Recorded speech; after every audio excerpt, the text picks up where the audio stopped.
Hello everyone, today I want to discuss a little bit about heroic daggers, legendary daggers, whatever you want to call it, and why some people usually make them instead of their main weapon, which I got a few questions before, and a lot of people actually asked me about this. The reason why people mostly do legendary daggers, being that secondary weapon, is when you actually utilize the damage of the secondary weapon a lot. For example, if you're playing a melee class, a lot of times you can use the damage procs from the umbral from the daggers, right? The thunder part, the melee damage, extra DPS from the daggers, right? Passives and actives, active passes, active buffs. So the dagger becomes pretty valuable.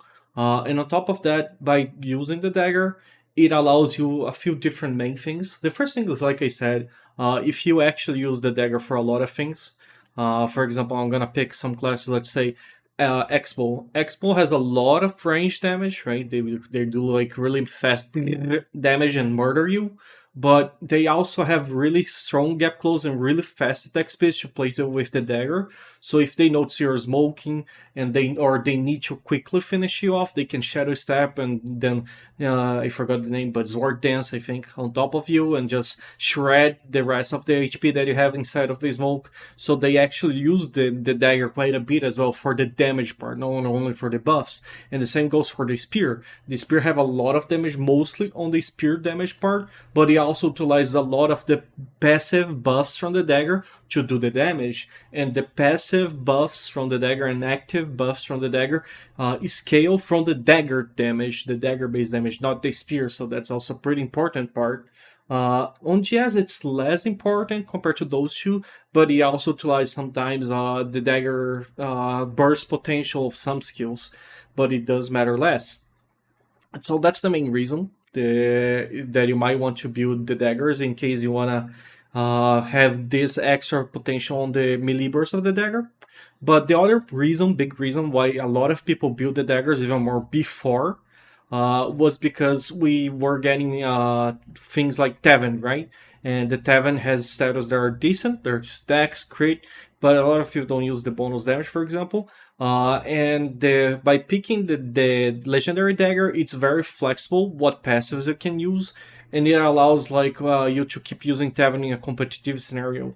Not that E.Tevent daggers are not usable competitively, but it allows you to be more flexible with the E.Tevent status and be able to use other status that you might need while keeping the benefits of the invis of the daggers, for example.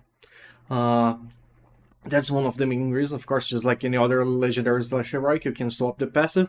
But the other big thing behind the daggers is it's the main secondary weapon for basically every single PvP DPS.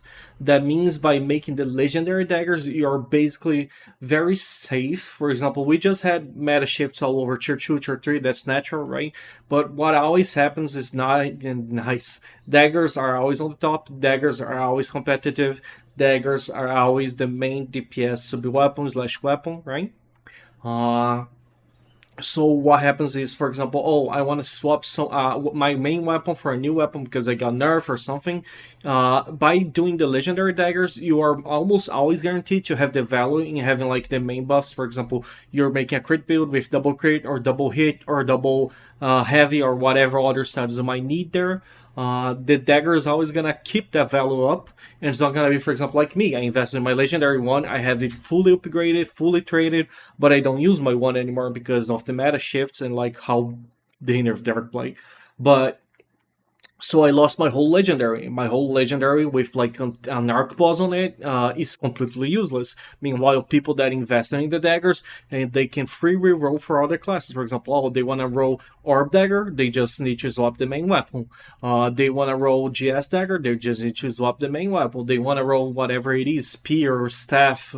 So that's one huge benefit of making the secondary weapon your legendary, is not only being able to swap the passes and other things for the Tevent and keep it more relevant for your main build, but as well as like not losing the investment of time you put into it. So that's also one of the huge reasons behind it.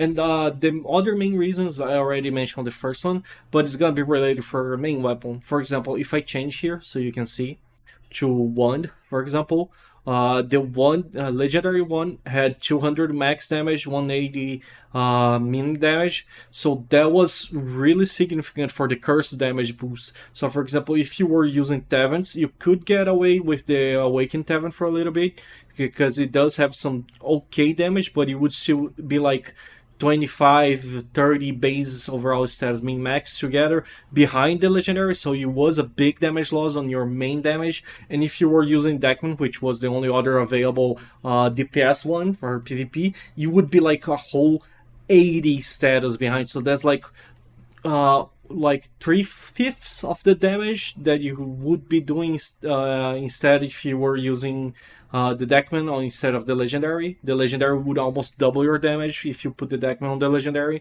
so it kind of forced that. But that doesn't happen for a lot of classes. Let's speak, for example, the crossbow. I think is a good example. That's not a crossbow, my bad.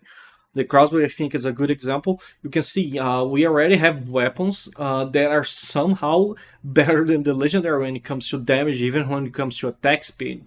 Here, at least, the offhand chance of the legendary is better, but yeah, you get my point.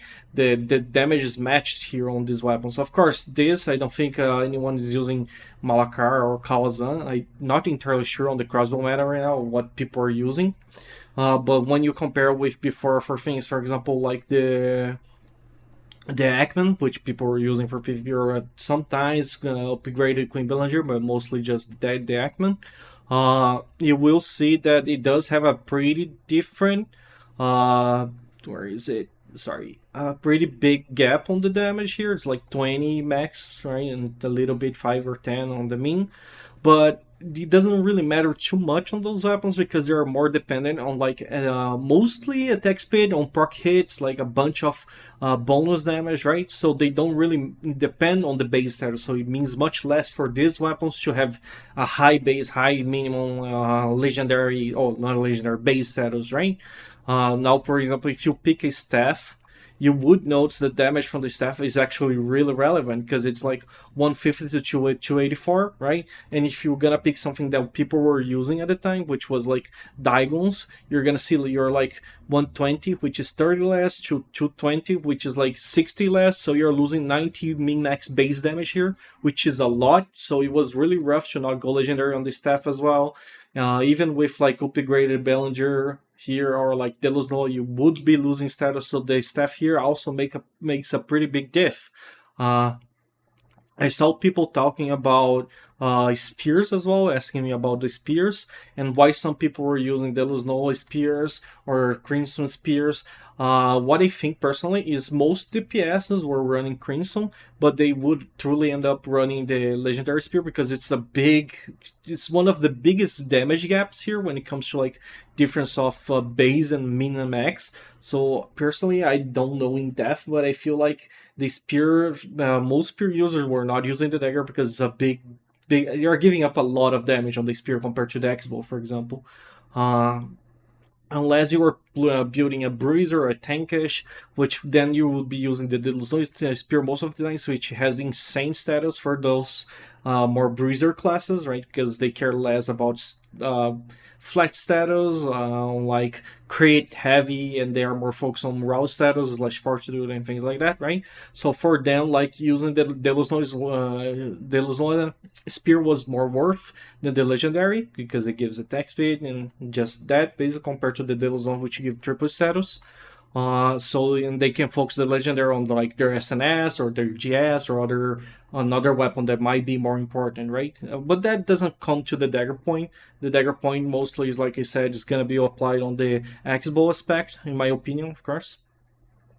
But some weapons are kind of forced to go legendary, like the wand is kind of forced, the staff is kind of forced. The Greatsword is an interesting one. While the legendary has really high minimum and really high maximum damage, when you compare with other swords, for example, the Cardi here, 17320, or like the upgraded E.Tevent, which is also 17320, you would think the legendary heavy is like much better. And don't take me wrong, it is much better when it comes to damage and status. But since I mean, in my vision, from what I have talked and experienced, most of the Greatsword already have enough damage pop like squishies. So if you're a GS dagger, right, you're mostly targeting squishy players. So your focus is mostly having high hit to hit the evasion players and one tap them and then reset with E.Tevent. It's kind of glass cannon, kind of like high hit glass cannon is really weird. Uh, so really having more damage, more like minimum max damage didn't matter that much compared to having like a more flexible slot on the dagger, like I said. But of course, a lot of people still play with the legendary GS, and that's totally fine. It's just one of the reasons why some GS players don't pick the daggers. I think from what I have said, like you probably understood that most of the people that ended up playing with the legendary daggers are crossbows, and some GS, and sometimes you're gonna see some staff users, some spear users, but from what I have seen most of the time, the benefits is mostly for the scorpions, the X-bows, and a little bit for the GS compared to the other classes. Of course. But yeah, so that's the reason why you maybe should want to pick your legendary daggers. Personally, I don't know what to recommend because I picked my one because I need it, and now I'm trying to do the orb because the orb is also a pretty big jump on damage. You can see it's like 120 to 220, and if you pick a tier 2, it's gonna be like 180, so it's like 40 damage here, 20 damage here is like a 60 damage gap. So, and on the orb, it does make quite a bit of the difference.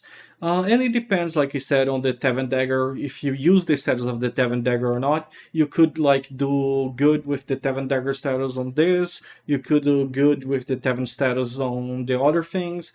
You get the idea. It depends a lot on like the situation, your build, and things like that. But overall, the legendary, the right dagger, is more flexible when it comes to swapping builds, so changing playstyles. That's why a lot of people probably end up picking them, because it's better for them in case they want to change in the future and not waste like months on investments of grind. But yeah, that's about it. I hope this clear up some doubts, and that's about it. See ya.